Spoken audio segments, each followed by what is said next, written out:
Type 2 diabetes. Type 2 diabetes is rapidly rising. It's everywhere all the time. It's getting worse and worse. What do you mean it's rapidly rising? More and more and more people are getting type 2 diabetes. They're not curing it at all? I mean, for goodness sakes. I mean, let's call a spade a spade. Okay. Arthritis, can't cure it. I mean, you want to have a eureka moment? Mm-hmm. Do a Wikipedia search. Just pick a disease. Do a Wikipedia search and look to see what the cause of the disease is.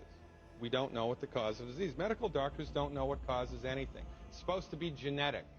Well, I don't think so, because didn't Darwin argue about the survival of the fittest and, the selection, natural selection? So if all of these illnesses were in fact genetic, why aren't there less and less and not more and more? Because they're not genetic. It has nothing to do with it.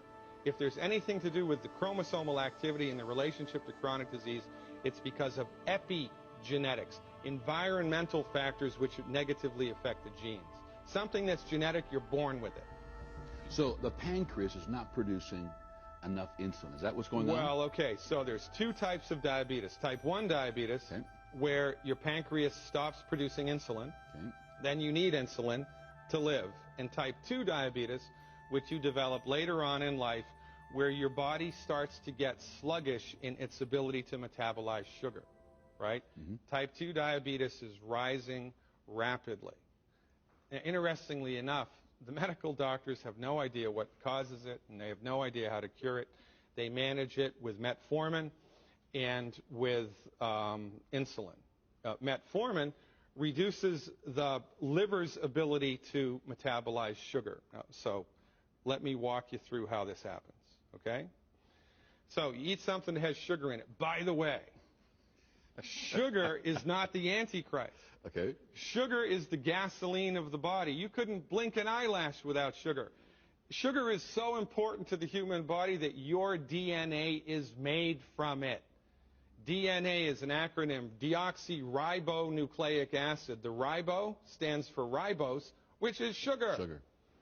Your DNA is made from sugar. You couldn't blink an eyelash without it. The problem isn't sugar. It's how much are you eating and how efficient is your body at dealing with it. So, eat something that's got sugar in it. Your body produces insulin. Insulin floats through the blood, binds to the cell walls. How does it know how to do that? You would think that would be an interesting question to ask, but medical doctors don't ask that question. How does it know what to do? It's a biochemical. How does it know where to go and what to do? Well, I'll tell you how it knows where to go and what to do, because there's divine intelligence guiding it, period. So, insulin floats through the blood, binds to a cell wall. There's a little receptor on the cell wall that's specific just for insulin. Insulin binds to that receptor, sends an electrical signal through the middle of the cell to open up a door on the other side of the cell to let the sugar in. It's like somebody showing up at your house, ringing the front doorbell, and the kitchen door opens up to let the groceries in. All right? That's how it should happen if you're healthy. Okay.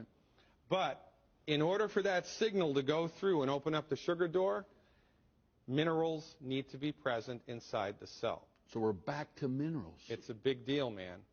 2 minerals specifically, vanadium and chromium, but there's about 25 other minerals that are at play also. So if this is how many minerals your body needs, but this is how many are in the body because they're not in the food like they used to be, then the insulin binds to the cell wall, tries to send a signal to open up the sugar door, but it gets interrupted.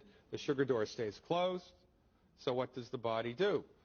It produces more insulin because the sugar is outside the cell, not inside the cell. The body knows that. How does it know that? Nobody knows how it knows that, but it knows that.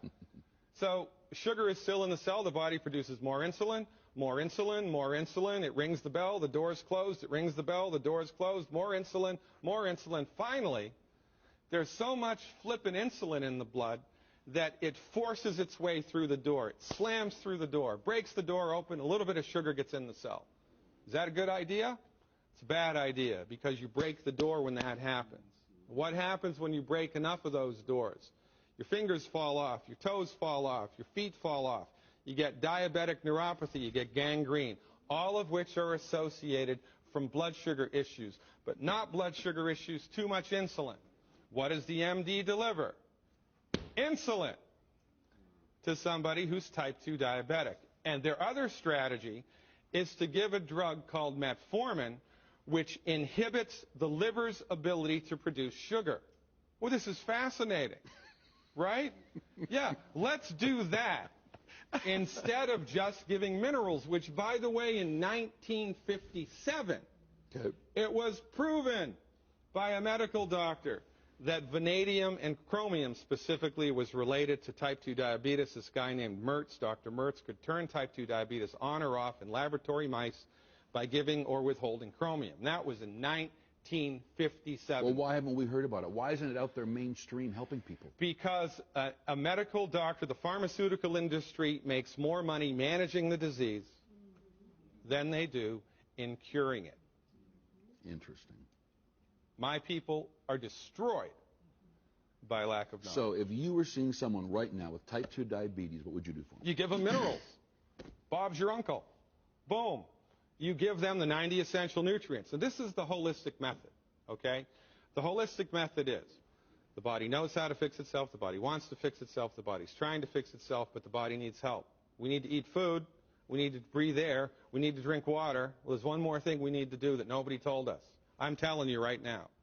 You need to swallow 90 essential nutrients every single day. You need to do that, appropriate for your body weight, in recipes that your body can actually absorb. When you do that, your body fixes it, takes care of it. Now, how much is your body going to be able to fix it? Depends on how bad it was before you started doing the program. You wouldn't believe the things I've seen people recover from. You wouldn't believe it. The body's ability to cure itself is much greater than anybody has led you to believe. We must mineralize the body, we must nutrify the body, and then we also have to stop eating certain foods that are gumming up the works. When we do these two things, the body rallies and healing begins.